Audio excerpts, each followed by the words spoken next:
मृत्यु दर, ठीक है, डेथ मृत्यु दर, डेथ रेट या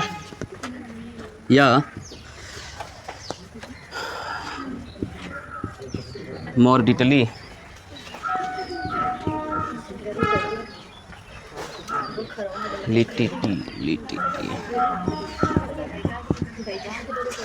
चलिए सुनिएगा, लास्ट टाइम हम लोगों ने पढ़ा था जन्म दर ना, तो जन्म दर किसे कहते हैं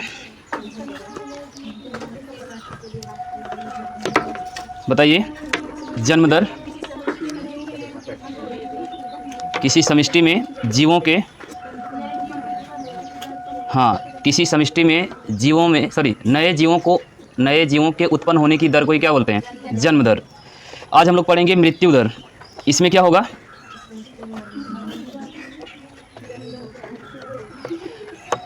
किसी समष्टि में एक निश्चित समय में, इकाई समय में, यानी अगर हम बात करेंगे मृत्यु दर की, तो किसी समष्टि में इकाई समय में मरने वाले व्यक्तियों की संख्या को, एक निश्चित समय में मरने वाले व्यक्तियों की संख्या को ही क्या बोलेंगे, मृत्यु दर। क्लियर, लिखिए, हेडिंग है मृत्यु दर, लिखिएगा। किसी समष्टि में इकाई समय में, इकाई का मतलब निश्चित समय में, इकाई समय में मरने वाले व्यक्तियों की संख्या को,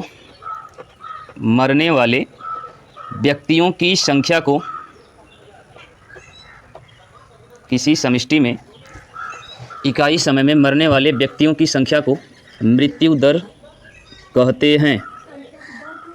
मरने वाले व्यक्तियों की संख्या को, नंबर ऑफ मेंबर जो होंगे उनकी जो संख्या होगी उसे क्या बोलेंगे, मृत्यु दर। मतलब अगर हम कहें कि हमारे सोसाइटी में या हमारे शहर में एक निश्चित जनसंख्या है, एक निश्चित जनसंख्या होगी, उस निश्चित जनसंख्या में से कुछ लोग मरेंगे और उनकी गिनती होगी। सपोज एक गांव में पहले 10,000 लोग या एक शहर में पहले 10,000 लोग रहते थे, लेकिन हर वर्ष 1 साल में या 2 साल में या 10 साल में मरने वालों की संख्या जो है फिक्स है। पिछले 1 साल में 5 लोग मरे थे, पिछले 10 साल में 25 लोग मरे थे, तो यह संख्या निश्चित है ना। अर्थात एक समष्टि है, मतलब एक शहर या एक देश है जिसमें लोगों की जनसंख्या काउंटेबल है, गिनी हुई संख्या है, और उस गिनी हुई संख्या में से प्रति वर्ष या प्रति 10 वर्ष में कुछ लोगों की संख्या निरंतर क्या होती है, कम होती है, उसे क्या बोलते हैं, मृत्यु दर। क्लियर, यहीं से एक शब्द निकल के आता है जैविक सूचकांक या जैव सूचकांक। इंडेक्स करके आप लोगों ने कभी सुना होगा या पढ़ा होगा। तो जैव सूचकांक क्या होता है बताइए। अभी हम लोगों ने इससे पहले पढ़ा था ना जन्म दर। तो जन्म दर में हमने क्या पढ़ा था कि किसी समष्टि में नए जीवों के उत्पन्न होने की जो दर है, एक समष्टि है, एक पॉपुलेशन है, उस पॉपुलेशन में जो नए जीव उत्पन्न होते हैं उनके उत्पन्न होने की जो दर है, उसी दर को क्या बोलते हैं, जन्म दर। सपोज उसी समष्टि में से कुछ लोग मरते हैं, मरते भी तो हैं, अगर पैदा होते हैं तो मरते भी हैं। तो किसी समष्टि में इकाई समय में, इकाई का मतलब निश्चित समय में मरने वाले व्यक्तियों की जो संख्या है उसे क्या बोलते हैं, मृत्यु दर। अगर एक ही समष्टि में जन्म दर भी हो रही है और उसी समष्टि में मृत्यु दर भी हो रही है, अर्थात एक ही समष्टि में नए जीवों की संख्या उत्पन्न हो रही है और कुछ पुराने जीव क्या हो रहे हैं, मारे जा रहे हैं। एक ही समष्टि है, कुछ पैदा हो रहे हैं, कुछ मर रहे हैं। अर्थात अगर हम दोनों को एक साथ देखें, अगर हम बात करें जैव सूचकांक की, कि जैव सूचकांक कहते किसे हैं, तो किसी भी समष्टि में दिए गए इकाई समय में, किसी भी समष्टि में दिए गए इकाई समय में जन्म दर और मृत्यु दर का जो अनुपात होता है, जन्म दर और मृत्यु दर का जो अनुपात होता है गुणे 100, मतलब जैव सूचकांक बराबर जन्म दर बटे मृत्यु दर गुणे 100, अर्थात जैव सूचकांक कहलाता है किसी भी समष्टि में जन्म दर और मृत्यु दर का अनुपात ही जैव सूचकांक कहलाएगा।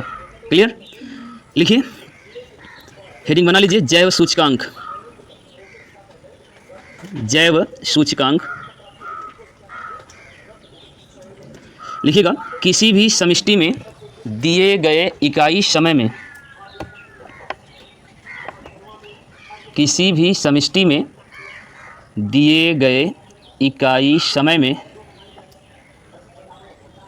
जन्म दर व मृत्यु दर के अनुपात को ही किसी भी समष्टि में दिए गए इकाई समय में जन्म दर व मृत्यु दर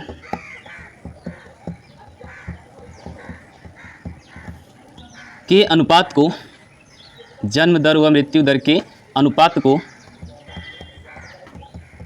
जैव सूचकांक कहते हैं। जैव सूचकांक कहते हैं। ओके, अतः जैव सूचकांक बराबर एवरेज निकालने के लिए अभी हम बता रहे हैं, अतः जैव सूचकांक बराबर जन्म दर मृत्यु दर। गणित की भाषा में हम एवरेज निकालते हैं ना, अनुपात निकालते हैं, तो कुछ मानते हैं जैसे 100, 10,000, 1,000, ताकि डाटा जो है हमारा दशमलव में ना होकर सिंपल मान में आए, संख्या में आए। ठीक है, जन्म दर बटे मृत्यु दर गुणे 100। इस 100 को हम लोग इसलिए ऐड करते हैं ताकि जो हमारा मान आएगा यहाँ से वह दशमलव में ना आकर संख्या में प्राप्त हो। क्लियर? जैसे आप थोड़ा बहुत औसत तो पढ़े होंगे ना, औसत। तो औसत किसे कहते हैं? जैसे एक क्लास में सभी विद्यार्थियों ने टेस्ट दिया तो उनका कुछ औसत नंबर प्राप्त हुआ, एवरेज नंबर प्राप्त हुआ।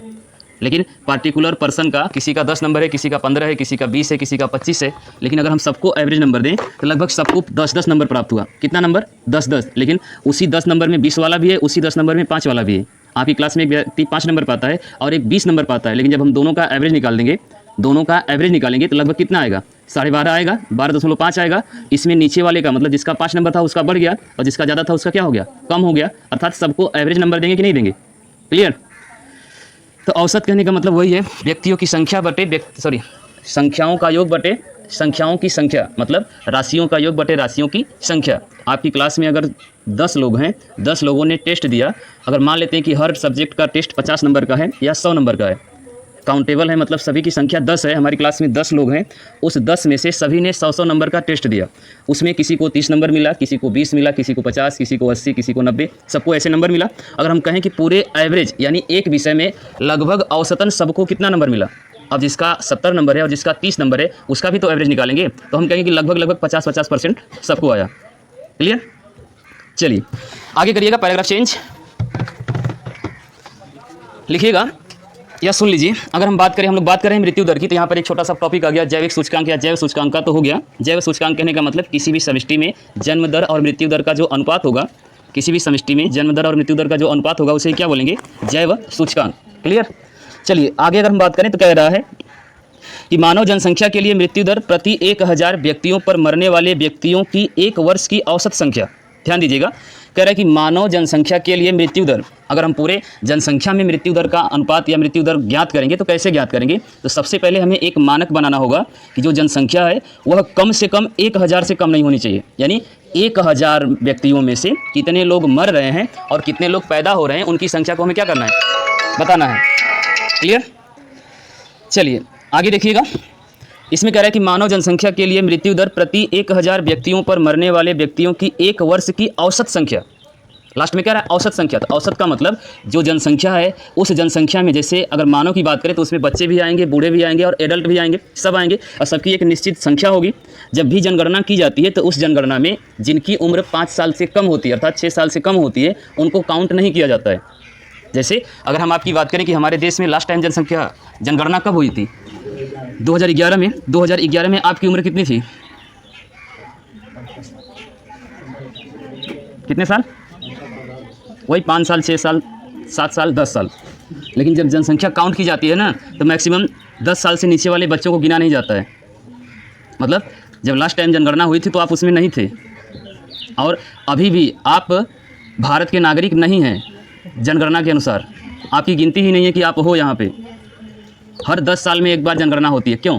क्योंकि वही जो बच्चे 10 साल से कम थे उनकी तो गिनती हुई नहीं थी। लेकिन अभी अगर अगले 10 साल में अगर हम फिर से नहीं काउंट करेंगे तो जो पिछले साल 10 साल से कम उम्र वाले थे, अगले 10 साल में वो कहीं 15 साल का हो जाएगा, जो 5 साल का रहा होगा वो 15 का हो जाएगा, जो 7 साल का रहा होगा वो 17 का हो जाएगा, जो 9 साल का था 19 साल का हो गया। और जब वो 10 साल से ज़्यादा हुआ तो उसकी जनगणना में काउंटिंग करेंगे ना।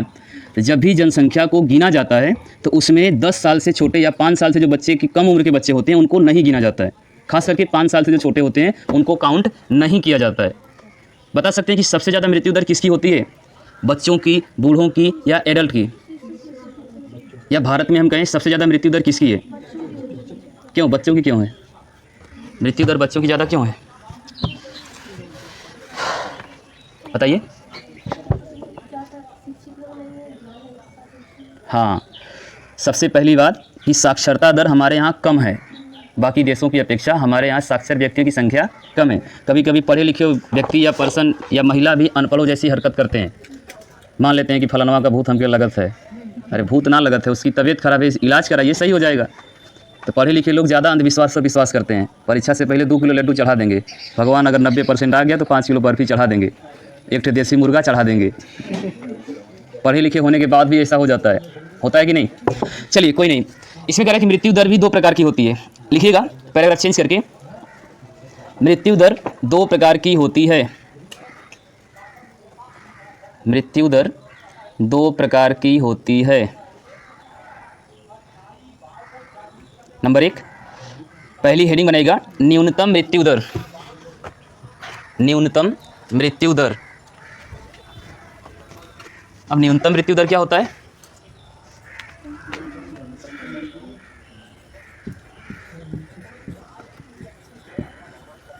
मृत्यु दर, इसका मतलब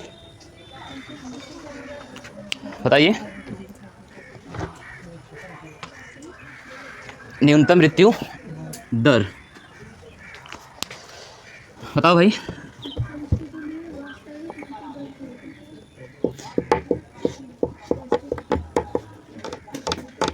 वास्तविक मृत्यु दर को ही न्यूनतम मृत्यु दर कहते हैं। मोनू नहीं है का आज? देखिए इसमें कह रहा है कि किसी समष्टि में आदर्श अवस्था में, अच्छा आदर्श का मतलब समझते हैं? एक बार हम लोग पढ़ रहे थे ना, उसमें क्या बोलते हैं, मानव में भ्रूणीय परिवर्धन, तो उसमें एक शब्द आया था आदर्श गर्भ निरोधक।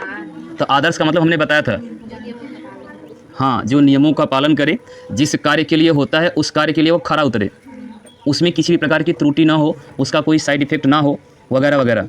क्लियर?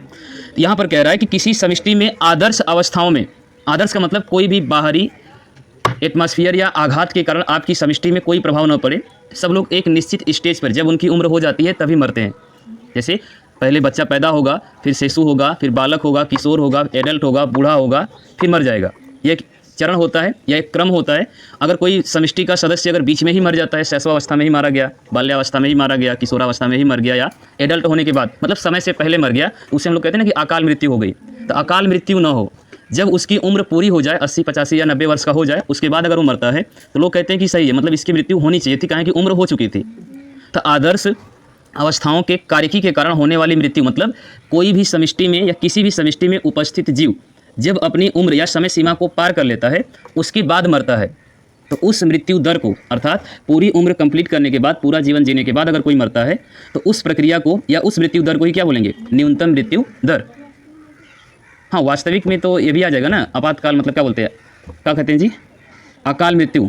वास्तविक का मतलब जैसे आप घर पर कोई काम कर रहे हैं, जैसे अभी अर्चना के गांव पर कोई हुआ था ना एक्सीडेंट, जैसे बिजली का करंट लग गया, या रास्ते से जा रहे थे किसी ट्रक ने धक्का मार दिया, या कोई किसी कारणवश आपकी जान चली जाए। अगर किसी कारणवश आपकी जान जाती है तो आप जो कह रही हैं सही है कि वास्तविक मृत्यु दर है, लेकिन वास्तविक मृत्यु दर न्यूनतम मृत्यु दर नहीं है।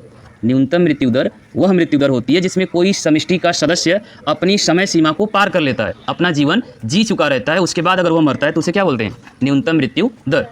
क्लियर? अगर आपकी जान अभी चले जाए तो आप न्यूनतम मृत्यु दर में आएंगे? नहीं, आप आएंगे पारिस्थितिकी या वास्तविक मृत्यु दर में।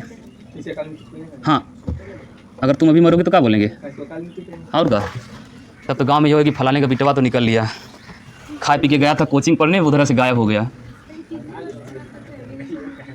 अकाल मृत्यु दर,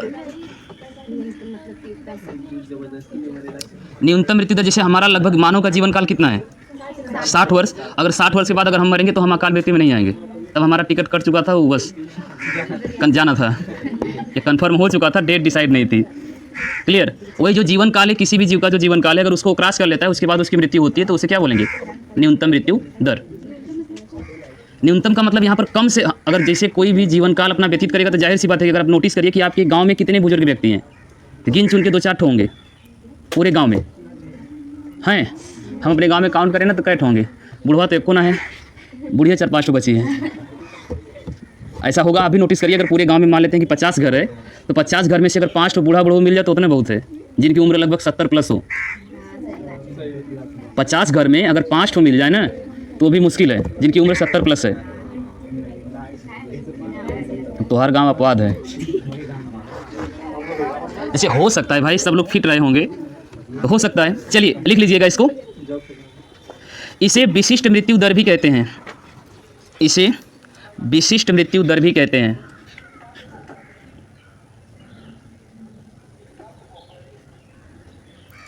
विशिष्ट मृत्यु दर भी कहते हैं। यह किसी समष्टि में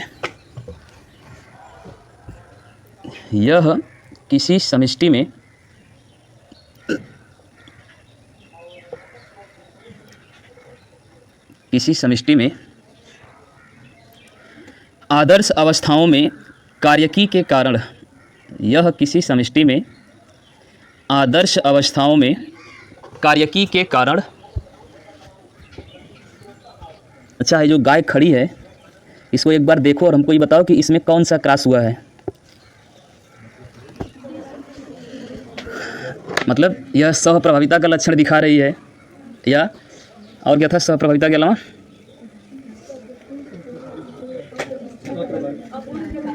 हाँ, सहप्रभाविता या स्वतंत्र अभ्युगन।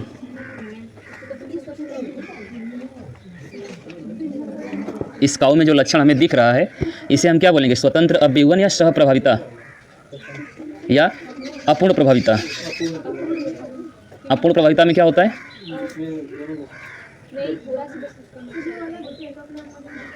एक साथ रहते हैं तो अपना अपना गुण, तो इसमें तो दोनों गुण दिख रहा है। सहप्रभाविता में क्या हुआ था?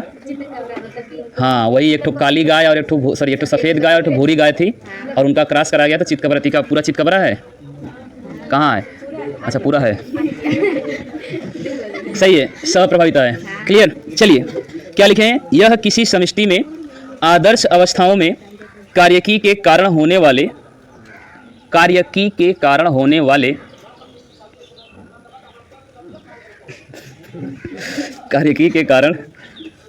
वाले मृत जीवों की संख्या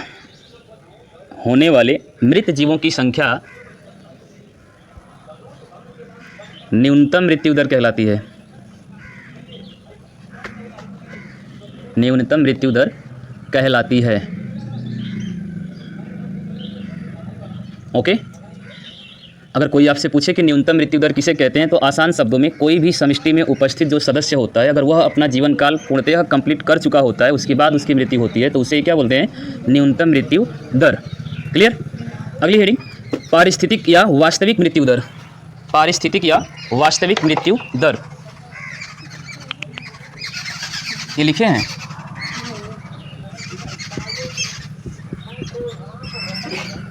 पारिस्थितिक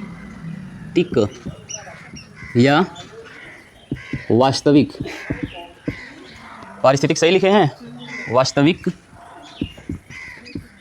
मृत्यु दर।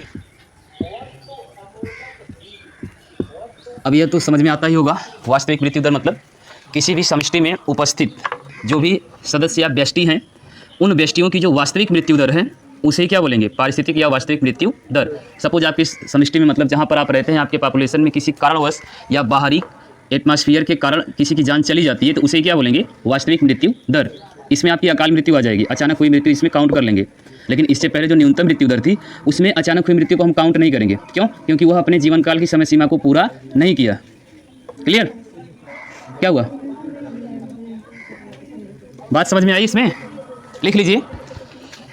पर्यावरणीय दशाओं में व्यष्टियों की संख्या में, व्यष्टि का मतलब समष्टि का जो सदस्य है, पर्यावरणीय दशाओं में, अभी जैसे कोरोना के कारण अगर किसी की जान चली गई, उसको किस में रखेंगे? न्यूनतम में या जैविक में, मतलब सॉरी वास्तविक में? दोनों में।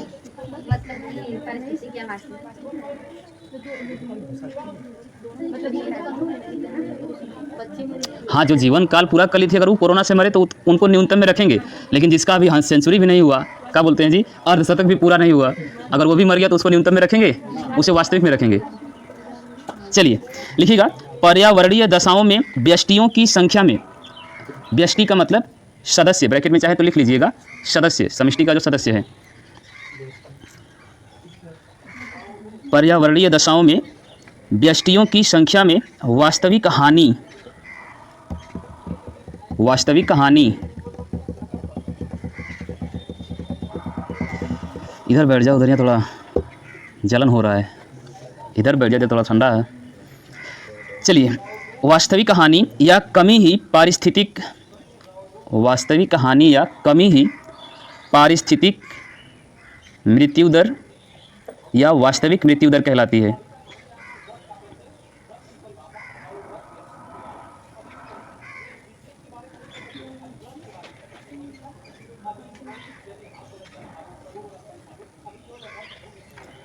पारिस्थितिक मृत्यु दर या वास्तविक मृत्यु दर कहते हैं। क्या इसे वक्र की सहायता से दर्शा सकते हैं? मतलब जो वही फिजिक्स में आप लोग पढ़ते हैं ना, ग्राफ के माध्यम से न्यूनतम मृत्यु दर और वास्तविक मृत्यु दर, या एक स्टेज हम मान लें, अगर हम कह लें कि जैसे अगर हम एक तरफ हम समय सीमा दे देते हैं और एक तरफ उनकी आयु दे देते हैं, एक तरफ टाइम दे दें मतलब उनका जीवन काल, ग्राफ खींचते हैं ना आप लोग, तो एक तरफ समय दे देते हैं और एक तरफ उसका क्या दे देते हैं, संख्या दे देते हैं कि इतने समय में या इतने उम्र में या इतने वर्ष में मरने वालों की जो संख्या है, अगर हम इसमें दर्शाएं तो एक तरफ आयु कर दें और एक तरफ क्या कर दें, संख्या, या वही प्रति हजार,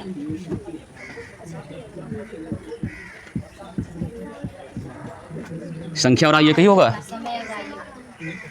आयु और समय तो एक में आ जाएगा ना, और संख्या यानी प्रति हजार में आ जाएगा।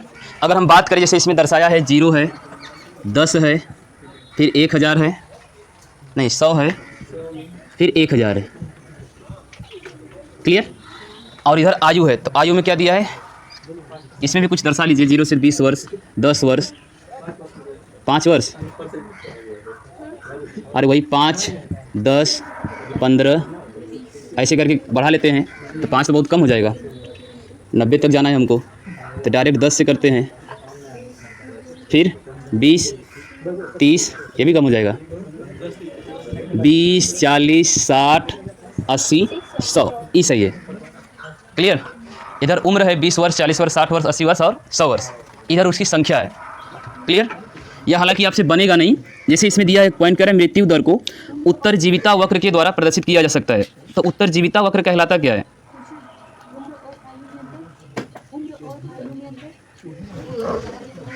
उम्र और आयु एक ही ना है। अब तो ये तो वो हो गया ना, क्या बोलते हैं, आय और तनख्वाह में अंतर बताइए। तो आय और तनख्वाह और उम्र और आयु एक ही व्यक्ति है, नाम अलग अलग है। लिखिएगा मृत्यु दर को, पैराग्राफ चेंज करके, नहीं इसको भी मत बनाइए, ये तो हमने बस समझाया कि कैसे होगा, इधर संख्या रहेगी इधर उम्र रहेगी। अभी थोड़ा पढ़ लेते हैं इसके बाद। मृत्यु दर को, पैराग्राफ चेंज, मृत्यु दर को उत्तरजीविता वक्र द्वारा प्रदर्शित किया जाता है।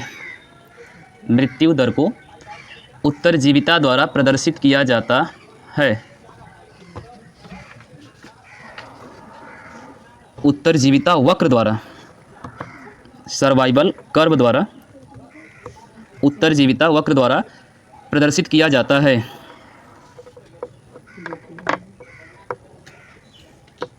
जो निम्न 3 प्रकार के होते हैं।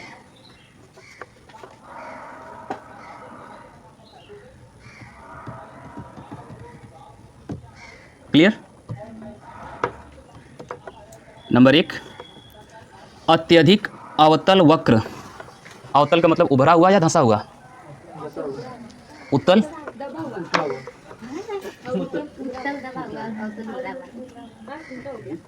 पहले तुम लोग डिसाइड कर लो कि होता क्या है, फिर बता देना।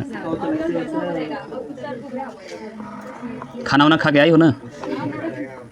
पूरा मतलब पूरा घर का खाना खा के आई, एकदम क्लियर है। अब तुम बताओ, अवतल मतलब दबा हुआ, उभरा हुआ, क्या दबा हुआ?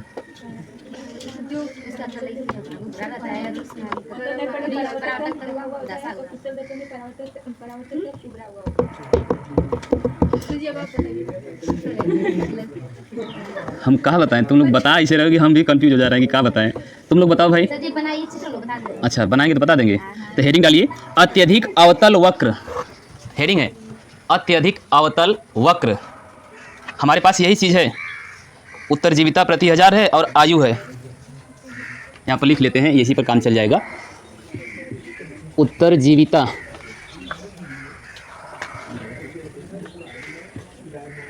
बन जा भाई, उत्तरजीविता प्रति 1000 और आयु में यह उम्र नहीं दिया है, डायरेक्ट परसेंटेज दिया है 5%। ठीक है, पहला पॉइंट है कि अत्यधिक अवतल वक्र। अवतल का मतलब उभरा हुआ। अगर इस अवतल का मतलब उभरा हुआ, इस वक्र के थ्रू, यहाँ पर मूल बिंदु है, इसके सापेक्ष दिमाग को थोड़ा ठंडा करिए और यहाँ पर ध्यान केंद्रित करिए और इसके सापेक्ष अवतल बनाएंगे तो कैसा बनेगा। यहाँ पर आपकी आंखें हैं और आपको अवतल बनाना है तो कैसा बनेगा, अंदर की ओर धंसा रहेगा कि बाहर की ओर उभरा रहेगा। बाहर की ओर उभरा रहेगा ना। यहाँ पर तुम हो और यहाँ से इस पर हमें बनाना है तो अवतल कैसा बनेगा, ऐसा बनेगा। अच्छा यही बोले हैं, हाँ हाँ ठीक है, हो गया क्लियर। इस प्रकार के वक्र के अनुसार, लिखना नहीं है सुनना है, यह जो हमारा बना है ना अवतल, इस प्रकार के वक्र के अनुसार यह दर्शा रहा है कि यहाँ पर इस समष्टि में मरने वाले जीवों की संख्या अर्थात व्यष्टियों की संख्या क्या है, सबसे अधिक है। यह वक्र क्या दर्शा रहा है कि मरने वाले जीवों की संख्या क्या है, सबसे अधिक। क्लियर, चलिए लिखिए।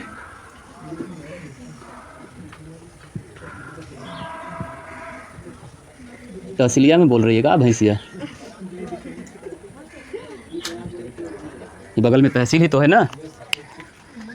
चलिए लिखिएगा, इस प्रकार के वक्र के अनुसार, इस प्रकार के वक्र के अनुसार, इस प्रकार के वक्र के अनुसार, वक्र के अनुसार अधिकांश जीवों की मृत्यु, अधिकांश जीवों की मृत्यु बाल्यकाल में हो जाती है, मतलब बाल्यावस्था में ही हो जाती है। अधिकांश जीवों की मृत्यु बाल्यकाल में हो जाती है, बाल्यावस्था में हो जाती है। जैसे सबसे ज़्यादा कौन मरता है बाल्यावस्था में, सबसे ज़्यादा किस प्रजाति के जीवों की मृत्यु होती है, मनुष्य में। अब इतना भी ना समझ थोड़ो है कि ज़्यादा मरने देगा। गांव में 5 बच्चे पैदा हुए तो 5 मरेंगे, एक आध तो कभी गलती से मर जाता है। सब में A to Z, मछली से लेके जानवर, हाथी घोड़ा सब कुछ। तो सबसे ज़्यादा कौन मरता है, छोटे से छोटे कीड़ा मकोड़ा सब कुछ है, पूरा एटमॉस्फेयर मतलब आपका परितंत्र है। मतलब दुख हो रहा है कि मच्छर मर रहा है। देखिए जैसे सीप, सीप सीप सीप नहीं होता है वो, सीप कामा शैवाल, नाम ही लिया ऐसे आदमी का जिसको कोई नहीं जानता है। सीप, शैवाल, मछली, वृक्ष। बरसात के मौसम में देखो ना कितने हरे भरे पूरा जंगल लग रहा है। अभी गर्मी का टाइम आ जाए पूरा मैदान खाली। सीप, शैवाल, मछली, वृक्ष आदि। ओके, अगर इनके लिए हम वक्र बनाएंगे तो कैसा प्रदर्शित होगा, कुछ इस प्रकार का। यह उत्तल है या अवतल है,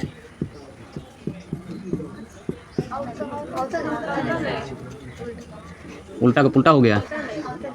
तो इसमें उत्तल बनाना होगा तो कैसे बनेगा, ऐसे।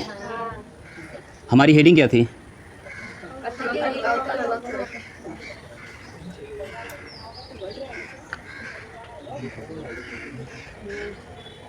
क्लियर। चलो इसको लास्ट में बनाएंगे, पहले अगला हेडिंग डालिए, अत्यधिक उत्तल वक्र। सबको एक साथ रख लेंगे, अत्यधिक उत्तल वक्र। एक ही मतलब वक्र रहेगा, उसी में तीनों को दर्शा दिया जाएगा। अत्यधिक उत्तल वक्र। गर्मी कुछ ज़्यादा ना हो रही है, पिछले संडे तो बढ़िया था मौसम, तो शाम का मौसम था ना, सुबह सुबह तुम लोग करवाए हो ज़बरदस्ती। शाम तक मौसम ठंडा हो जाएगा, फिर हो जाएगा, तब हो जाएगा तो अगले संडे हमारी चलेगी। चलिए लिखिए, इस प्रकार के वक्र को प्रदर्शित करने वाले, इस प्रकार के वक्र को प्रदर्शित करने वाले, कुछ लाए हो दाना भेली पूरी सब्जी कुछ ना, निधि का बर्थडे आज, तब तो हम खाना ना खा के आए हैं। ज़्यादा कुछ नहीं, बस 2-4 किलो छेना, एक आग पसेरी जलेबी। खा लेंगे सर उतना? अरे सब खाएंगे, हम अकेले थोड़ा खाएंगे। हाँ, अब 5-4 किलो केक। 4-5 किलो कोई कहता है, 5-4 नहीं, 5-4 किलो केक सही रहेगा, 4-5 तो सब कहते हैं। हाँ, चलिए आगे। इस प्रकार के वक्र को प्रदर्शित करने वाले जीवों में प्रौढ़ अवस्था में मृत्यु दर, प्रौढ़ अवस्था में मृत्यु दर सबसे अधिक होती है। यही से कहल जाला कि जहाँ पढ़े के चाहिए वहाँ फीस देवे के चाहिए, बिना फीस का पढ़ाई ऐसा ना होई। हिंदी का मात्रा भुला जाई तो अक्षर ना याद आई है कुल रही। प्रौढ़ अवस्था में अधिक होती है, अधिक होती है। तो बताइए कि सबसे ज़्यादा जवान किस प्रजाति के मरते हैं? हाँ, काहे नहीं, जवान में तो मानव आएगा। ट्रेन के आगे कूद जाइए, फंसरी लगा लिए हैं, जहर खा लिए हैं। मुर्गा जवान थोड़ा होता है। जवान होने से पहले ही कट जाता है बेचारा, या तो अभी पैदा होगा तब तक फ्राई हो जाएगा। अरे अभी पैदा हुआ तब फ्राई हो गया, तवे पे चला गया, पैदा हुआ तब तक उबाल दिया गया। जवान कहाँ हुआ, थोड़ा बहुत हंसा खेला तब तक लेग पीस तैयार हो गया। तो मुर्गा से याद है, किसी के पास है तो बताओ, मुर्गा है किसी के पास? अरे खाना थोड़ा देखना है। नहीं, यहाँ वाला नहीं चाहिए, अगर किसी के घर पर है तो बताओ। सही में कल पूछ के आना, कर रुपया लेंगे, सीरियसली बता रहे हैं। ना ही उसको लाएंगे ना, उसके साथ सेल्फी लेंगे, फोटो वगैरह खींचेंगे।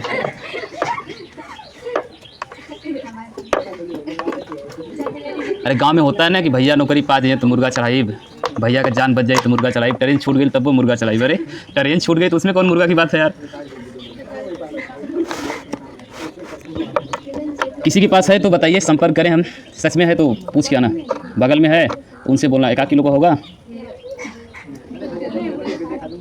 नहीं, मुर्गी फार्म वाला नहीं चाहिए। हाँ चलो आज पता करते हैं। तुम लोगों के पास है, किसी के पास नहीं? तोरे घरे होगा तो बतावा, हमारे गांव में ना है। हमारे गांव में भैंस का व्यापारी ज़्यादा है। चलिए, अगर किसी के पास हो तो अगले संडे को बैग में भरे और लेकर आए।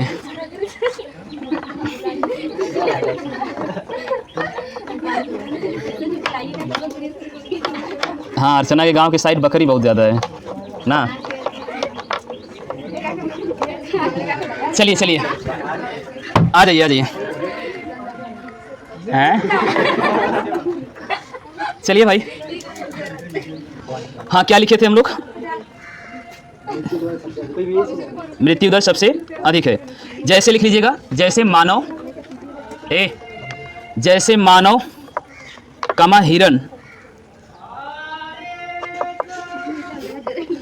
मानव कमा हिरन आदि। चौपल कहाँ बेच रहे? चलिए अगली हेडिंग करिएगा, विकर्ण कर्व। हाँ, 2 ही, सबसे ज़्यादा हिरन का शिकार किया जाता है, फिर मानव का। हेडिंग है विकर्ण वक्र। हिरन के लिए जो आप स्प्रे इस्तेमाल करते हैं, फिश सेंट, सबसे महंगा वाला उसी से बनता है। क्लियर? चलिए लिखिएगा, लिखो विकर्ण कर्व, सॉरी विकर्ण वक्र। हो गया? यह वक्र उन जीवों को प्रदर्शित करता है, यह वक्र उन जीवों को प्रदर्शित करता है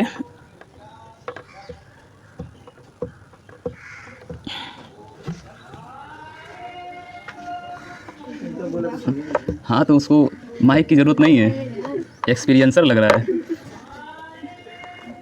उतना तेज बोल पाओगे तुम पूरा उतना सेंटेंस। चलिए क्या लिखे हैं, यह वक्र उन जीवों को प्रदर्शित करता है जिनकी मृत्यु दर शिशु अवस्था में अधिक, जिनकी मृत्यु दर शिशु अवस्था में अधिक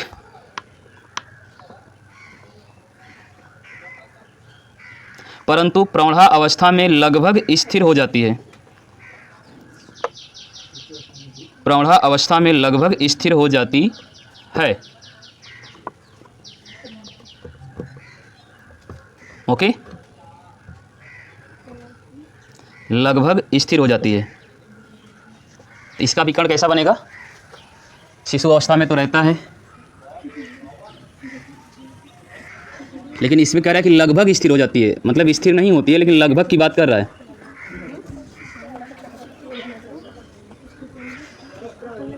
क्लियर? ठीक है, देखिए ध्यान से, अगर इसकी हम बात करेंगे, सामान्य अगर एक विकर्ण है या वक्र रेखा है तो इसे सामान्य वक्र रेखा पर यह जो आपका क्या दिखेगा, अवतल दिखेगा, जो नीचे की ओर धंसा हुआ है, और ये जो बाहर की ओर धंसा हुआ है इसको क्या बोलेंगे, उत्तल। अरे बाहर की ओर जो उभरा रहेगा उसे उत्तल ही बोलेंगे ना, सामान्य। अच्छा, हम कंफ्यूज हो गए। अवतल में देखिए, अगर हम बात करेंगे, अब फिजिक्स वो पढ़ा लेते, ही हो गया आपका लेंस या दर्पण, तो ये क्या है, अवतल है ना।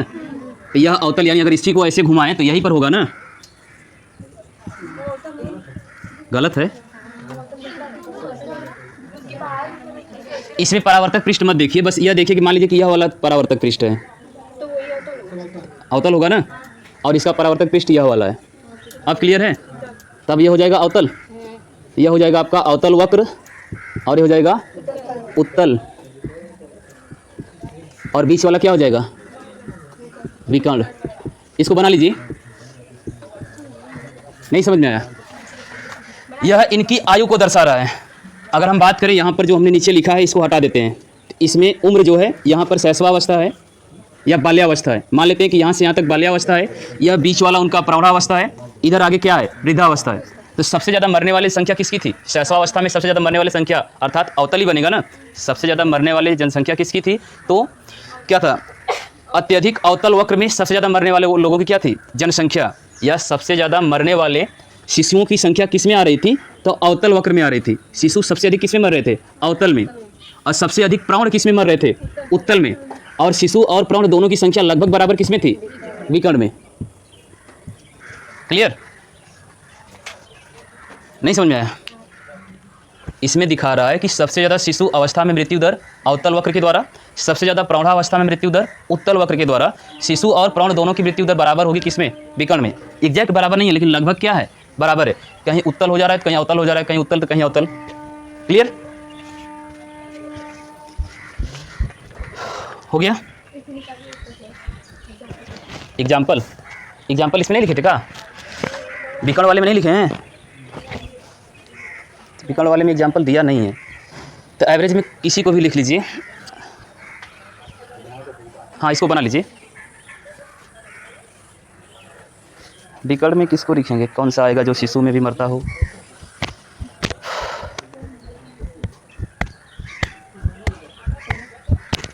पालतू पशु लिख सकते हैं इसमें, विकर्ण में, पालतू पशु विकर्ण में। इसका एग्जाम्पल जैसे विकर्ण में पालतू पशु लिख सकते हैं, जैसे आप लोग मवेशी पालते हैं ना, गाय भैंस भेड़ बकरी, तो बच्चे भी मरते हैं, एडल्ट भी मरते हैं, और उन दोनों की संख्या लगभग कम होती है। बच्चे कभी कभी मरते हैं, एडल्ट भी कभी कभी किसी बीमारी के कारण ही मरते हैं। तो पालतू पशु हम लोग विकर्ण वक्र में रख सकते हैं। जैसे आप घर पर मवेशी जैसे गाय भैंस या भेड़ बकरी पाले होंगे, हाँ जाइए पानी लेके आइएगा, पाटल है यहाँ पे। कल हमने बोला था कि थोड़ा खा पी के आना। हाँ बाटल होगा है। हो गया भाई? तो बोर नहीं ना हो रहे हैं? अभी तो आधा घंटा ना हुआ। हाँ बस गर्मी हो रहा है। कोई नहीं, बीच बीच में नमकीन आता रहेगा, 10-10 रुपया निकालो, पकौड़ी आ जाएगा। क्या करें, हम जो पैंटवा में पैसा रखे ना, वो पैंटवा घरे है। फ़ोन पे तो मोबाइल ना है गलती से आज। अच्छा चलो चेक करते हैं, जिसके फ़ोन पे में पैसा रहेगा वही जाएगा। हाँ बैग चाहे बैंक कुछ हो, चेक कर लीजिए, कोनो में 2 रुपया होगा, कोनो में 4 आना, कोनो में अच्छा, बैंक वाले इतना शरीफ होते हैं ना कि वो अगर 0 रुपया भी बैलेंस है ना तो करोड़ में लिखते हैं, 0.00 CR, मतलब 0 रुपये को भी करोड़ों में दर्शाते हैं। हाँ, बैंक में कभी भी बैलेंस चेक करना, तुम्हारे फ़ोन पे गूगल पे में नहीं, जो बैंक का पासबुक होता है ना उसमें CR लिखेगा, करोड़ लिखेगा, इतना करोड़ है तुम्हारे खाते में। हो गया। अगली हेडिंग लिंग अनुपात। लिंग अनुपात, हाँ बता सकते हैं लिंग अनुपात? अपने घर का ही बताइए, घर का लिंग अनुपात। आपके घर में कितने नर और कितने मादा हैं? 5/5। उसको घर नहीं कहते हैं, उसे गांव कहते हैं। 5/5।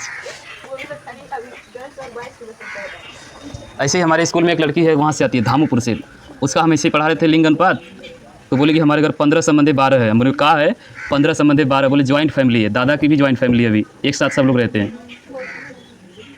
लेकिन ज्वाइंट फैमिली तभी रहेगी जब सबके सब बाहर रहेंगे। तो आजकल तो जो तुम्हारी जनरेशन आ रही है ना, वो झगड़ा कब हो रहा है? जब रात का 10 बज रहा है तब थरिया लोटा फेंका जा रहा है। हाँ, पता चले कि जो बनाया उसको खाने नहीं मिला तो उठा के पतेली पटक दिया। इतना मेहनत मर के बनाए 3 बजे से, हम खाने जाए तो खाली। चलिए, एक बार ऐसे ही हम लोग, हमारे गांव में एक सर पढ़ाते हैं, शायद तुम लोग जानते हो, जो पढ़ती हैं वहाँ पर, रामविलास सर जो हिंदी पढ़ाते हैं। उनके चाचा के लड़के की शादी हुई थी। चाचा के लड़के की शादी, मतलब इनकी क्या बोलेंगे, भयहू या पतोहू बोलेंगे ना, छोटे भाई की शादी हुई थी। तो उनके घर बस यही मैटर था, खाने पीने वाला। तो रात का जब बजा 10, हमारे ख्याल से शायद दीपावली का टाइम था, आज या कल में दीपावली होने वाली थी। तो उस लड़की ने फ़ोन कर दिया कि मम्मी हम 3 बजे से खाना बनाए हैं और खाने गए तो खाना ख़त्म था। तो उसकी मम्मी और दीदी 10-11 बजे रात को आ गई, 4 व्हीलर से झगड़ा करने आ गई, और धड़धड़ा के पहले हमारे दरवाजे के सामने उतरी। तो हमारे घर वाले हमको देख रहे हैं कि कौन आ गया बे। तो हम वो सोच रहे यार कौन आ गया, बिना फ़ोन किए कौन आ गया। वो एक गाड़ी में 2 ठो एकदम बढ़िया से वो बैग सैक टांग के, जीन्स पैंट चढ़ा के। अब हम 2 मिनट सोचने लगे कि कौन आ गया हो। अब घर वाले हमारा मुंह देख रहे हैं, हम उन्होंने देख रहे हैं कि कौन है। एकदम अरे पूरा फुल स्टाइल में आई ना, मतलब एकदम जैसे टीवी वगैरह में दिखाता है वैसे। तो हमारो मतलब हार्ट बीट बढ़ गया 2 मिनट के लिए। तो फिर पूछी कि फलाने घर कौन है, तब तनी कुछ आराम मिला। अच्छा फलाने का घर कौन है? हम बोले यहाँ से पीछे जाइए 100 मीटर, इसके बाद लेफ्ट लीजिए, बगल में होगा। इस गांव में सब लोग ऐसे ही हैं, मार मिनमिना रही है कि सब लोग ऐसे हैं वैसे। हमने कहा होगा, कहने आपसे मतलब? हमें नहीं, हमसे मतलब ना है, पीछे जाइए, राइट साइड में घर पड़ा होगा। अरे वो पूरा वीडियो भी वायरल हुआ था उसका, खूब लगभग 1 बजे तक झगड़ा हुआ, फुल एंड फाइनल। बताओ खाना मिलेगा कि ना मिलेगा? तो मतलब दोनों फिर क्या हुआ ना कि क्या बोलते हैं, सास और पतो दोनों अलग हो गए। इसके बाद अगले दिन से अब आज तक सब लोग अलग हैं। अरे बहुत बवाल हुआ था, छोड़ो। चलिए, लिंग अनुपात लिखिएगा, हेडिंग है लिंग अनुपात या लिंगानुपात। अच्छा बता सकते हैं लिंग अनुपात पिछले जनसंख्या के अनुसार या जनगणना के अनुसार क्या था हमारा?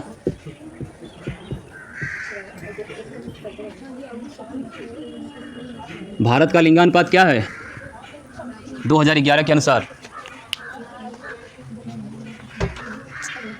1000 पुरुषों पर 943 महिलाएं 2011 के अनुसार। लेकिन इस समय जनगणना ना हुई है, फिर भी 1000 पुरुषों पर लगभग 1200-1300 महिलाएं। आए दादा का जनसंख्या का विकास हुआ। या क्लास का ही लिंगानुपात अगर हम पूछ ले तो यहाँ पर काउंट कर ले, मानक बना ले कि 10 लड़के हैं, तो 10 लड़के पर कितनी लड़कियाँ हैं? तो यहाँ पर भी लड़कियों की संख्या ज़्यादा है।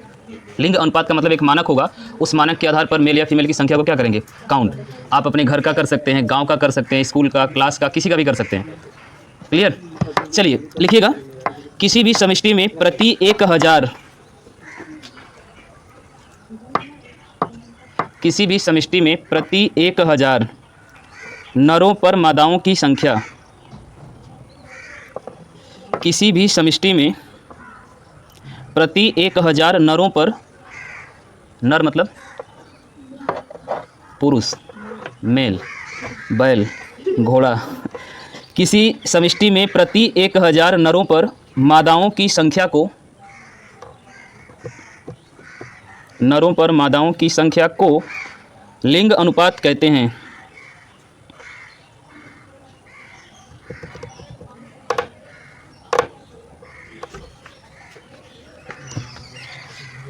किसी भी समष्टि में प्रति 1000 नरों पर मादाओं की संख्या को लिंग अनुपात कहते हैं। क्लियर?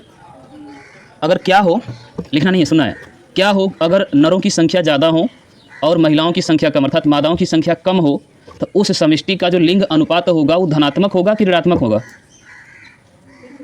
नरों की संख्या ज़्यादा, मादाओं की संख्या कम, तो जन्म दर पर क्या प्रभाव पड़ेगा? घटेगा या बढ़ेगा? घटेगा। अगर नरों की संख्या ज़्यादा, मादाओं की संख्या कम, तो जन्म दर प्रभावित होगी।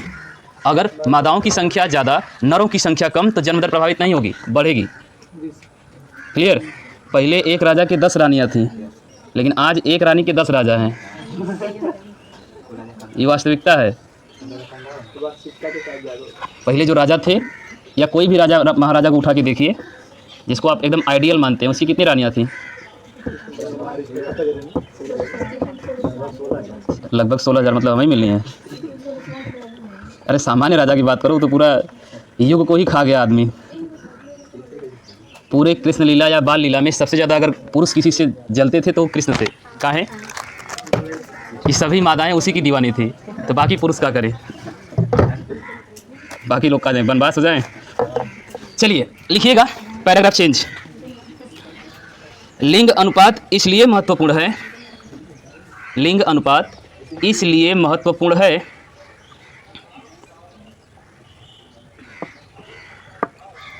क्योंकि यदि समष्टि में मादाओं की संख्या अधिक है, समष्टि में देख भाई, मादाओं की संख्या अधिक है, तो इसका सीधा प्रभाव, मादाओं की संख्या अधिक है तो इसका सीधा प्रभाव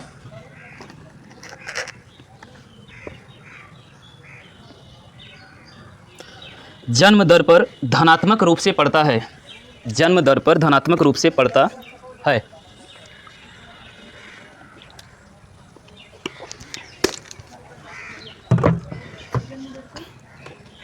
धनात्मक रूप से पड़ता है, इसका प्रभाव जन्म दर पर धनात्मक रूप से पड़ता है।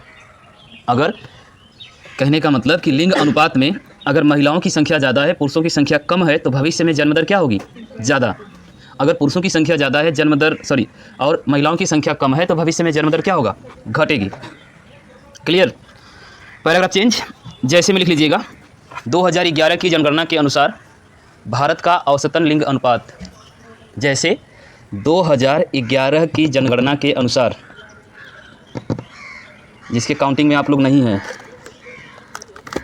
वो टाइम 5 किलो राशन ना मिला तरफ फ्री वाला, तो मोदी जी के तो सॉरी छोड़ो। हाँ, 2011 की जनगणना के अनुसार भारत की औसत लिंग अनुपात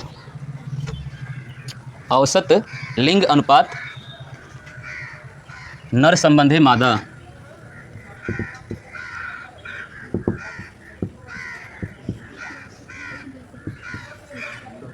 औसत लिंग अनुपात 1000 पर 940, 1000 पर 940 है। नर संबंधी मादा 1000 पर 940 है। ठीक है। और इसी समय, जिस समय पूरे भारत में 1000 पुरुषों पर 940 महिलाएं थी, उसी समय जौनपुर में 1000 पुरुषों पर लगभग 1100 महिलाएं थी। जिला वाइज भी लिंग अनुपात निकाला जाता है। आप गांव वाइज भी निकाल सकते हैं कि हमारे गांव में लड़कियों की संख्या कम, फलाना गांव में लड़कियों की संख्या ज़्यादा। पढ़ा लिखा फ्रेंड रहेगा ना तो ये डाटा बहुत तेज़ निकालता है। नहीं है ऐसा कुछ।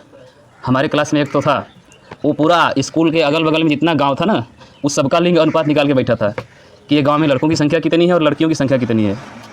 हर स्कूल या हर क्लास में एक लड़का या लड़की जरूर होगी जो सबका डाटा रखेगी कि कहाँ से आता है, कब जाता है और कैसे आता है, इस सबको पता है।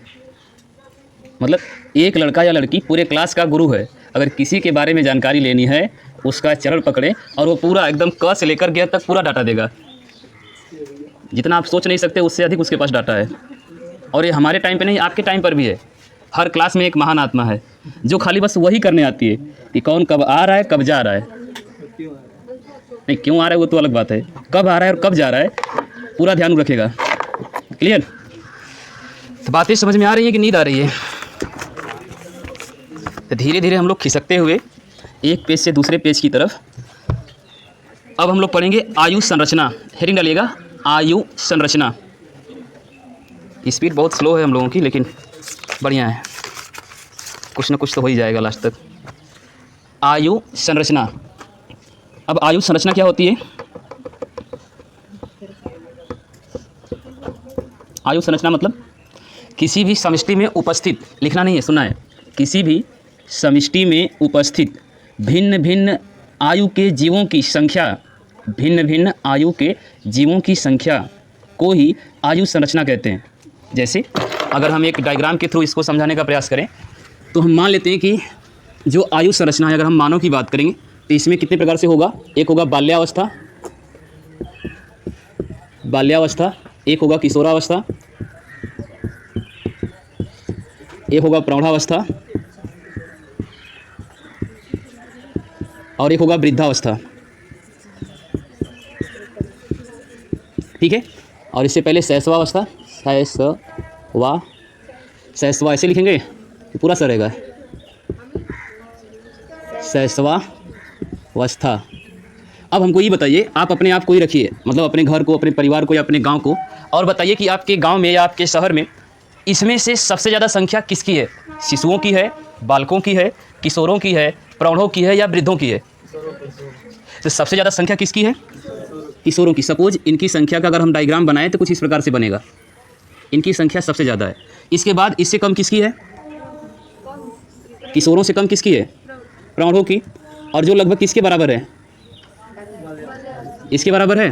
और सबसे कम किसकी है? और बच्चों की। क्या है?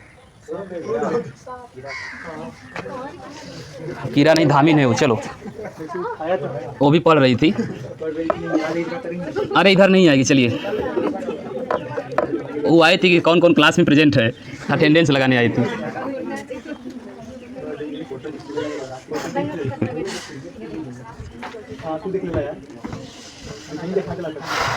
अरे कोई नहीं, इधर नहीं आएगा। चलो, इधर आएगा तो बस चिल्ला देना, खुद चला जाएगा। वो भी आहट को महसूस कर रहा था कि किधर से शोरगुल हो रहा है, उधर आलोक चिल्ला रहे हैं। चलिए, यह बात समझ में आई? इधर इधर वैसे भी जी के कोई फ़ायदा नहीं है, चले जाएंगे तो बढ़िया है, झूठे धरती के बोझ हुए हैं। यह बात समझ में आई? सबसे ज़्यादा संख्या किसकी? किशोरों की, फिर उसके बाद प्रौढ़ और बालकों की, उसके बाद वृद्ध और शिशुओं की। चलिए लिखिएगा, किसी भी निश्चित समय पर, किसी भी निश्चित समय पर, हाँ तो गणितिया वाला गुरु जी और गणित वाला लड़का एकदम खलियारा हमें क्या सवाल पढ़ लिए।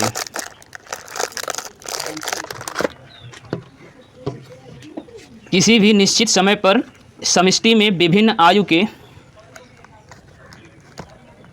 समष्टि में विभिन्न आयु के, विभिन्न आयु के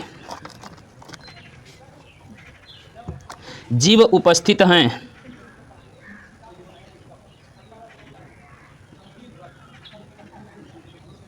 जीव उपस्थित हैं। अतः यहाँ से इन्वर्टेड कॉमा लगाइएगा, किसी समष्टि में भिन्न भिन्न आयु वर्गों के, इन्वर्टेड कॉमा में, किसी समष्टि में भिन्न भिन्न आयु वर्गों के जीवों की,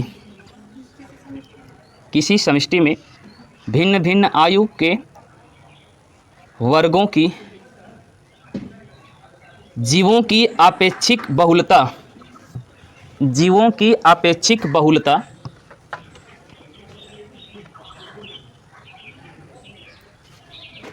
ही उस समष्टि की आयु संरचना, आपेक्षिक बहुलता ही, बहुलता का मतलब बहुत ज़्यादा संख्या, बहुलता ही उस समष्टि की आयु संरचना या आयु वितरण कहलाती है।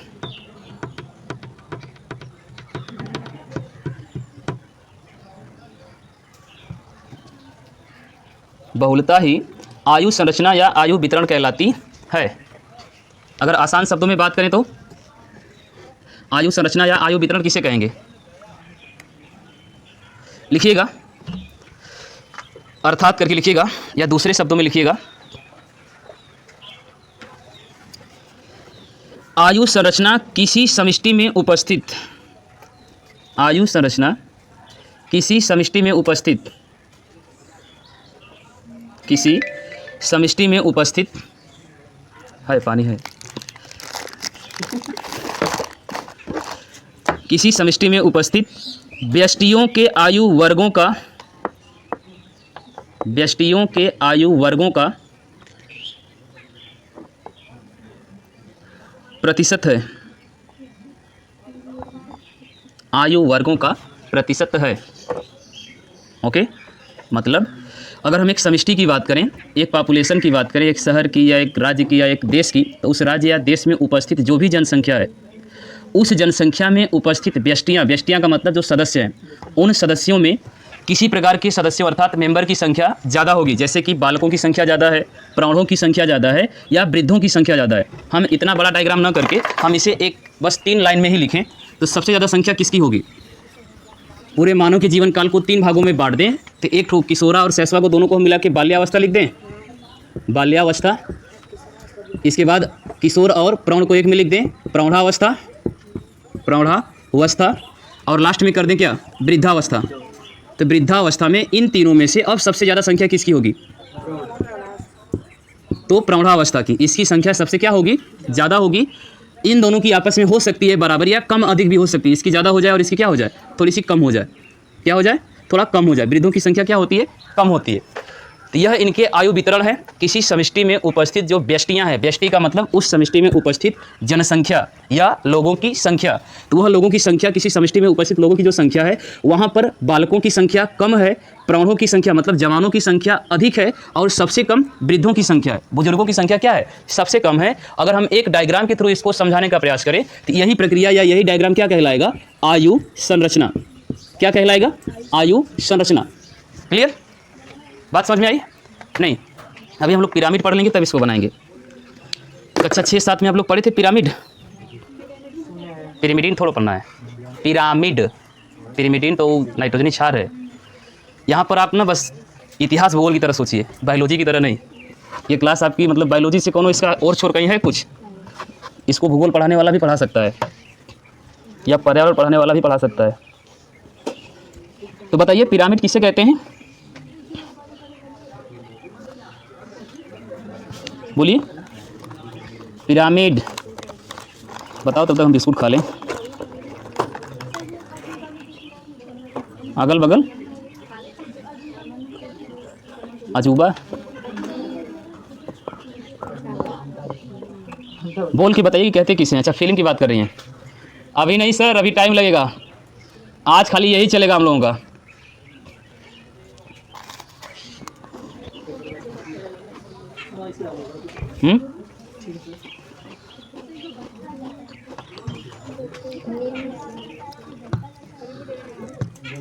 नहीं पता?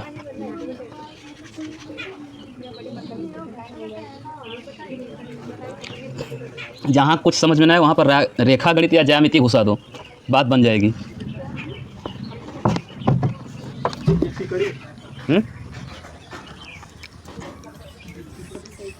जहाँ कुछ ना समझ में आए तो बस एक ही चीज़ बोलना है, निर्देशांक ज्यामिति, रेखा गणित।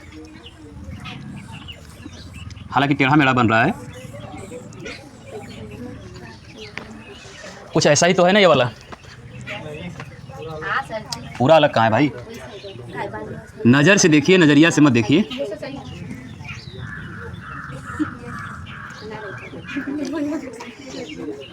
मतलब जो हम दिखाना चाह रहे हो ना दिख रहा है। अभी कुछ दिखा? ऐसा भी हो सकता है। एक प्रकार का और होता है, अगर घरे हांडी हो, अगर ओके उलट दें तो कैसा दिखेगी? लड्डू थोड़ो है। वो जो नवरात्र में आता है ना मेटी, वही छतवा पर उल्टा करके रख दिया गया है। क्लियर? तो मुख्य रूप से पिरामिड 3 प्रकार की होती है। तो पिरामिड 3 प्रकार की होती है, वो बात अलग। पिरामिड कहते किसे हैं? तो किसी भी समष्टि में आयु वर्गों के सदस्यों की संख्या को रेखा गणित की सहायता से, किसी भी समष्टि में उपस्थित विभिन्न प्रकार के या भिन्न भिन्न आयु वर्गों के सदस्यों की संख्या को रेखा गणित की सहायता से प्रदर्शित करने की प्रक्रिया ही पिरामिड कहलाती है। ज़्यादा लंबा हो गया। इसमें कह रहा है कि किसी समष्टि में उपस्थित जीवों के विभिन्न आयु वर्गों के सदस्यों की संख्या को रेखा गणितीय रूप से प्रदर्शित करने पर जो संरचना प्राप्त होती है उसे ही पिरामिड कहते हैं। जैसा कि हमने अभी पढ़ा था यहाँ पर आयु संरचना। इस आयु संरचना को अगर रेखा गणित के थ्रू हम समझाना चाहें तो जिसकी संख्या ज़्यादा होगी उसकी रेखाओं को बड़ा कर दें, जिसकी संख्या कम है उसकी रेखाओं को क्या कर दें, छोटा कर दें। तो कहीं ना कहीं हम रेखा का इस्तेमाल कर रहे हैं और रेखा गणित में ही पढ़ा जाता है, लाइन में ही पढ़ा जाता है। अर्थात रेखाएँ और कोण गणित की विषय में एक क्या बोलते हैं जी, लेसन है। गणित का जो सब्जेक्ट है उस सब्जेक्ट में रेखाएं और कोण एक लेसन है। उस लेसन में यह टॉपिक है रेखा और कोण। अर्थात हम अपने परितंत्र में या आयु की जो संरचना है, इस आयु संरचना को रेखा गणित के रूप में अगर प्रदर्शित करते हैं, रेखा गणित की सहायता से अगर हम इसे प्रदर्शित करते हैं तो एक संरचना बनती है। उसी संरचना को क्या बोलते हैं, आयु पिरामिड। जैसे देखिएगा अभी हमने इसको ऐसे दर्शाया है तो कुछ समझ में नहीं आ रहा है। अगर इसे हम एक त्रिभुज के माध्यम से दर्शाएं तब जिसकी संख्या कम है उसको सबसे नीचे रख दें और जिसकी संख्या सबसे अधिक है उसको ऊपर कर दें, या जिसकी संख्या सबसे अधिक, जैसे प्रौढ़ों की संख्या सबसे अधिक है, प्रौढ़ावस्था इसकी संख्या सबसे अधिक है। इसके बाद कम कौन है, बाल्यावस्था नहीं, वो तो वृद्धावस्था सबसे कम है ना, बाल्यावस्था। और सबसे कम कौन है, वृद्धावस्था। वृद्धावस्था अगर इसको हम दर्शाने का प्रयास करें तो कुछ इस प्रकार से दर्शा सकते हैं, इस टाइप से। अब इसमें सबसे छोटा एरिया किसका है, सबसे कम एरिया मतलब क्षेत्रफल ऊपर वाले का है, उसके बाद उससे ज़्यादा किसका है, इस बीच वाले का है, और सबसे ज़्यादा क्षेत्रफल किसका है, इसका है, प्रौढ़ावस्था का ना। यानी सबसे ज़्यादा क्षेत्रफल में या सबसे ज़्यादा संख्या किसकी है, प्रौढ़ों की, इससे कम है किसकी, बालकों की, और सबसे कम किसकी है, वृद्धों की, है कि नहीं है। या अगर आप कहें कि जनसंख्या को अगर हम प्रदर्शित करें, इसी में अगर हम जनसंख्या को प्रदर्शित करें, जैसे यही बना लेते हैं त्रिभुज। तो त्रिभुज बनाने के लिए हम लोग रेखाओं का ही इस्तेमाल करते हैं। इस त्रिभुज को जब हम प्रदर्शित करें संख्या से, किससे, संख्या से, तो इसमें सबसे ज़्यादा संख्या किसकी होगी। अगर वही आयु की ही बात कर लें तो हमारे शहर में या हमारे राज्य में सबसे ज़्यादा संख्या किसकी है, प्रौढ़ों की। तो सबसे ज़्यादा जनसंख्या किसकी है भाई, प्रौढ़ों की। और उससे कम किसकी संख्या है, बालकों की। और सबसे कम किसकी है, वृद्धों की। सबसे कम किसकी है, वृद्धों की। क्लियर। चलिए लिखिएगा।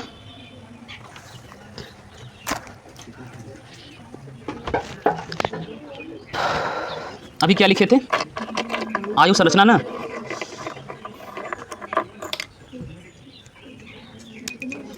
लिखिएगा, एक लाइन लिखिए पैराग्राफ चेंज करके। बोडेन तथा हेमर वैज्ञानिक हैं, बोडेन तथा हेमर। हाँ बोडेन, बोडेन हेमर, बोर्डन लिखे हैं। अब बोल क्या रहे हैं, बोडेन। हाँ तो बोडेन लिख लो, जो बोल रहे हैं वही लिखो। बोडेन तथा हेमर ने समष्टि में उपस्थित जीवों को, बोडेन तथा हेमर ने समष्टि में उपस्थित जीवों को, हेमर जानते हैं किसे कहते हैं, गाड़ियों का शौक रखते हैं, गाड़ी का। तो सबसे बढ़िया गाड़ी किस कंपनी की होती है, सबसे बेकार पता है, सबसे बढ़िया ना पता है। दुनिया की सबसे बड़ी नदी का नाम पता होगा, सबसे छोटी नदी का नाम बताओ। क्लास ओवर होने का टाइम अब यही लोग बताएंगे, कम से कम 11 बजे तक। और थोड़ा कुछ नाश्ता वास्ता मंगाएंगे कि बिस्कुट पानी से कब तक काम चलेगा। हाँ पहले कुछ हो लिया, पेट भर है। मैथ चलवाइए, मैथ चलवाइए, हम नहीं छोड़ेंगे। हाँ तो बस 1.5 घंटे में कई सवाल लगा लिए। तो हम छुट्टी करवा देंगे। हाँ मैथ को छोड़ दीजिए। हिंदी लोग पढ़ेंगे क्या नहीं पढ़ेंगे, तो क्या अपने से मतलब है कि दुनिया भर का ठेका लिए हैं, काहे ना पढ़ेंगे। तुम लोगों को पढ़ना है तो पढ़ के जाना, नहीं पढ़ना है तो मत पढ़ना। चलिए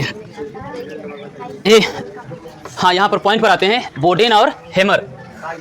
हम कुछ बात कर रहे थे ना कि दुनिया में सबसे फेमस ब्रांड कौन है, तो हैमर है, जो अमेरिकन आर्मी के पास है।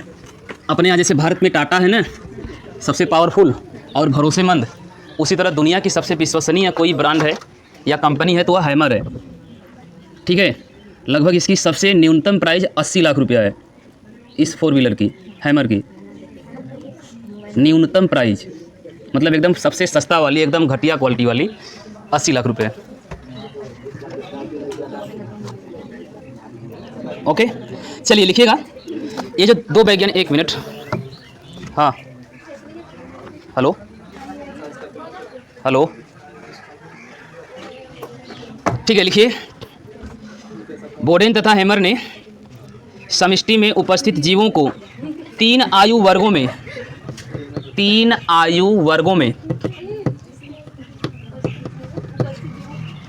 समष्टि में उपस्थित जीवों को 3 आयु वर्गों में बांटा। कौन कौन से आयु वर्ग बता सकते हैं? 3 आयु वर्गों में बांटा। तो खा लिया।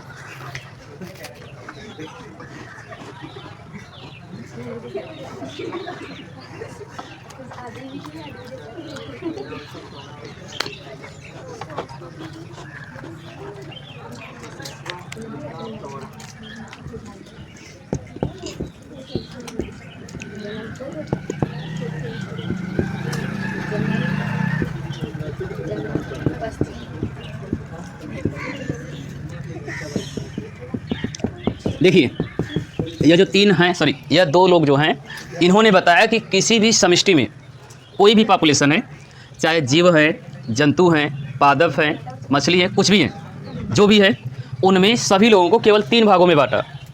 किस आधार पर? तो उस समष्टि में उपस्थित कुछ जीव जिनमें जनन करने की क्षमता का विकास अभी नहीं हुआ है। समष्टि में उपस्थित कुछ सदस्य ऐसे होते हैं जैसे बालक और शिशु, उनमें जनन की क्षमता का विकास अभी नहीं हुआ है। वहीं उसी समष्टि में कुछ लोग हैं जिनमें जनन क्षमता का विकास हो चुका है, जैसे किशोर, प्रौढ़, क्लियर, इनमें जनन क्षमता का विकास हो चुका है। और जैसे समष्टि में उपस्थित जो वृद्ध होते हैं, बुजुर्ग होते हैं, उनमें जनन क्षमता का समापन हो चुका है। अर्थात किसी भी समष्टि में 3 प्रकार के सदस्य होते हैं। नंबर 1, जनन पूर्व, यानी ऐसे सदस्य जिनमें अभी जनन क्षमताओं का विकास नहीं हुआ है। उसी समष्टि में कुछ लोग ऐसे हैं जिनमें जनन क्षमताओं की विकास हो चुका है, अर्थात क्षमता है, वह जनन कर सकते हैं। और कुछ लोग ऐसे हैं जिनमें इस क्षमता का समापन, यानी वह क्षमता पहले थी लेकिन अभी नहीं है, समाप्त हो चुकी है, अर्थात जनन पश्य। क्लियर? अगर इसके आधार पर अगर हम किसी समष्टि का डिवाइडेशन करें, इसके आधार पर किसी समष्टि का क्या करें, डिवाइडेशन करें, तो उसमें भी कुछ यही प्रकार का डायग्राम बनेगा। जैसे अगर अभी हम लोगों ने जो लिखा था, क्या लिखा था? अभी हम लोगों ने लिखा था ना, वो बाल्यावस्था, शैशवावस्था और वृद्धावस्था, ऐसा करके हमने लिखा था अभी।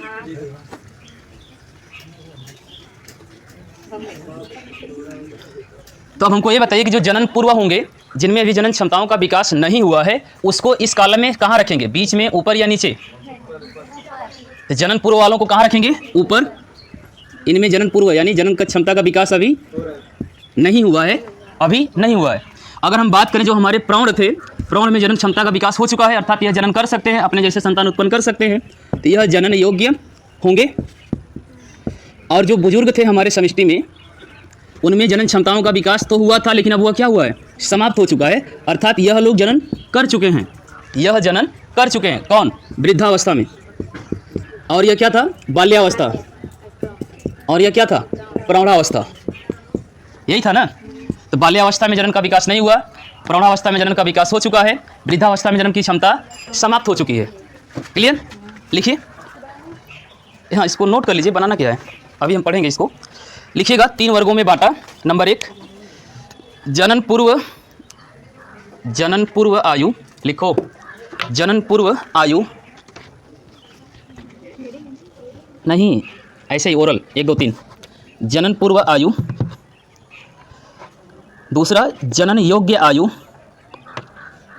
तीसरा, जनन पश्य आयु। जनन पूर्व आयु, जनन योग्य आयु, जनन पश्य आयु।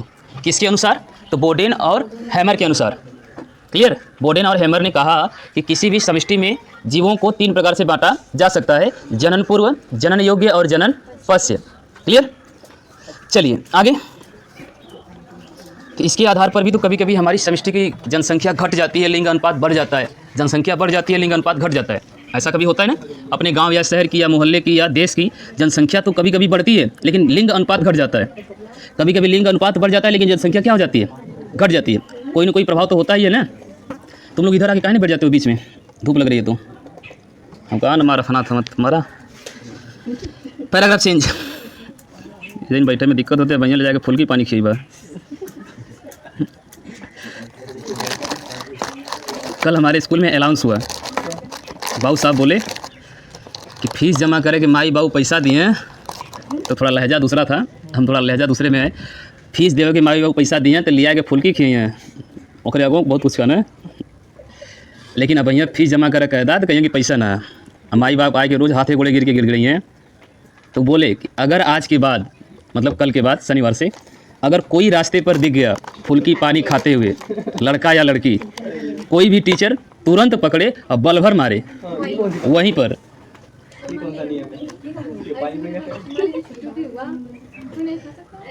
छुट्टी होने के बाद बगल में 15-20 तो ठेला लगता है। जब कल छुट्टी हुआ ना तो हम रोड पर थे, जब छुट्टी होती तो हम गेट पर आ जाते हैं। कल कौन न को लड़का रुके न लड़की, दुकानिया वाला करे भैया आज काहे ना रुक रहे, हम बोले कि आज मिल गया है खाने भर, अब 2-4 दिन ना खाइए लोगों। कौनो दिक्कत ना है, ज़बरदस्ती तो वो क्या बोलते हैं, जो टीसिया रहता है ना वो डिगिया में थी, तुरंत नाम हाँ काट दे, नाम लिखो, चल पकड़ फुल्की खा तू जा।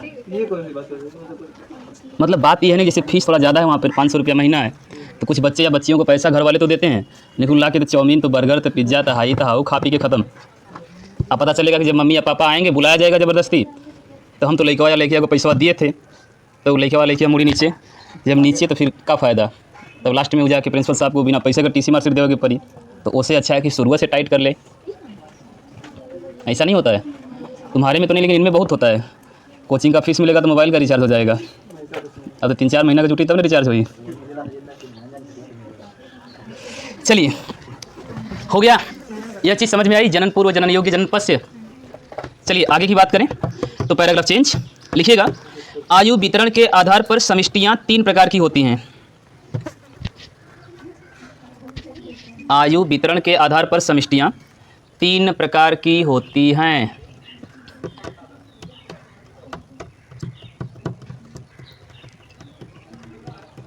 तीन प्रकार की होती हैं। नंबर 1, तीव्र वृद्धि करती समष्टि। पहला पॉइंट, तीव्र वृद्धि करती समष्टि। तीव्र वृद्धि करती समष्टि, हेडिंग बना लीजिए, हेडिंग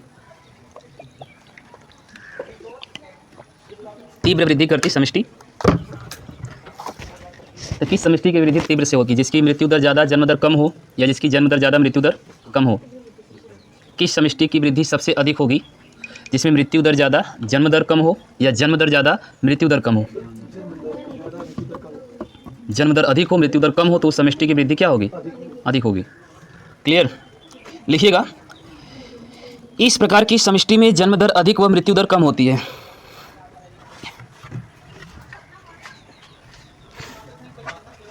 इस प्रकार की समष्टि में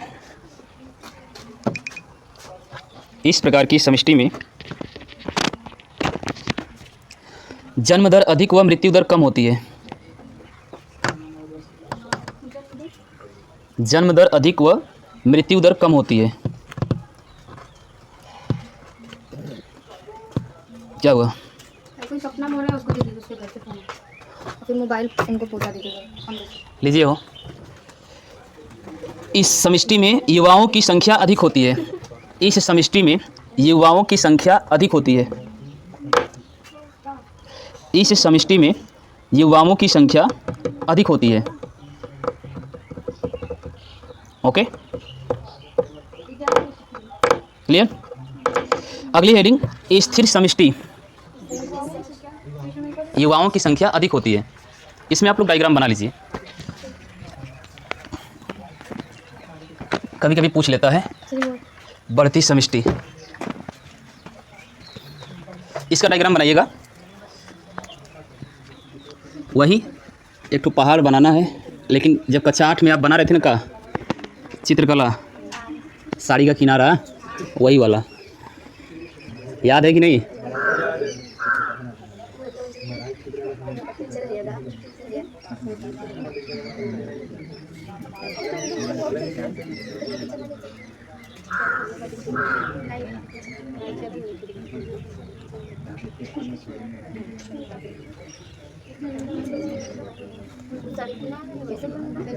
अरे नहीं, झंडा बनाते थे भाई। हाँ, साड़ी का किनारा बोल दिया, झंडा वाला। बस अब ना चढ़ेंगे। हाँ बना लीजिए।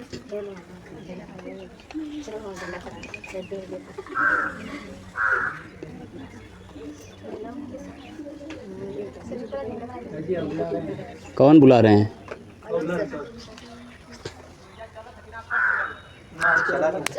अरे अगवा इतना दर्शक बैठल वहाँ कट किसे जाइए। चल रहा है, चल रहा है। कई % लिख रहा है ऊपर? 20-25। हाँ ये चल रहा है सेकंड। चलो भाई 1 GB पर डाटा है। हाँ हाँ बना लीजिए, हो इसको बनाइए। 2 2 4 2 6 बना है ना। 2 2 4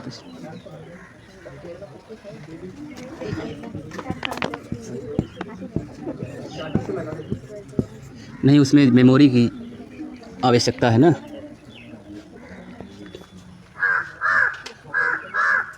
प्रजनन का समय।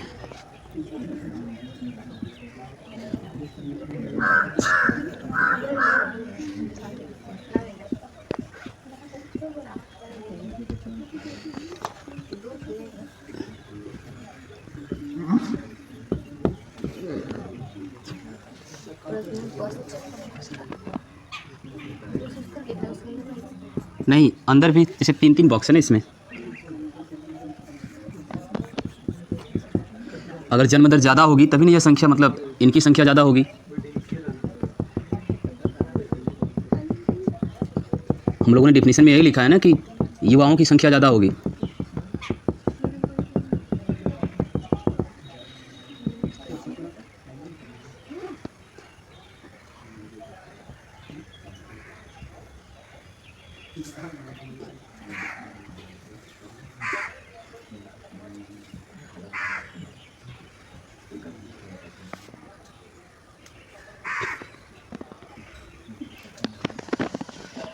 नीचे लिखेंगे बढ़ती समष्टि।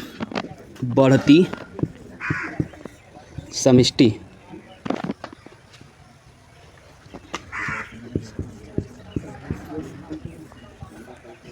ओके,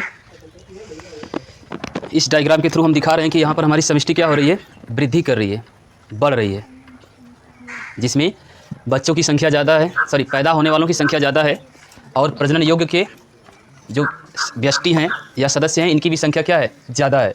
अगर इनकी संख्या ज़्यादा रहेगी तभी ना इनकी संख्या ज़्यादा होगी। जनन करने योग्य वालों की संख्या ज़्यादा होगी तभी ना जनन ज़्यादा होगा। और सबसे कम संख्या किसकी है, पश्य की। हो गया।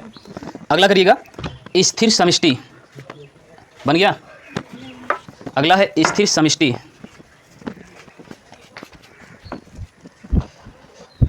बहुत गर्मी है।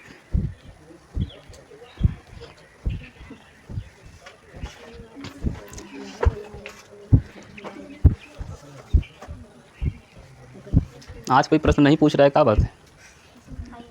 कुछ समझ में नहीं आ रहा है? इसमें नहीं कुछ समझ में आ रहा है? मतलब ये ऐसा टॉपिक है कि इसमें कोई प्रश्न नहीं समझ में आ रहा है, ये बात है। अभी थोड़ा की क्लास नहीं समझ में आ रहा है। हाँ, अगली हेडिंग है स्थिर समष्टि।